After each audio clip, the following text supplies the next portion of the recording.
dito. Yan boss, dito ako nagtatrabaho, stockman. Mag-isa lang ako dito.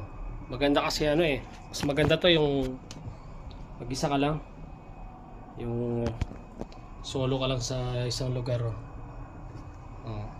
Mag-isa lang ako dito. May aircon pa. Para ako nagtitinda dito eh.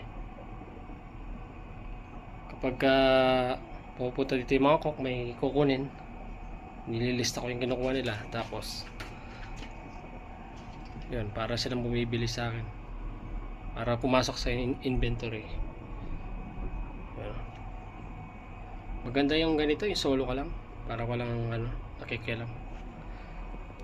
May yan pa ako, parang may opisina pa ako, may lamesa pa ako. Yun lang.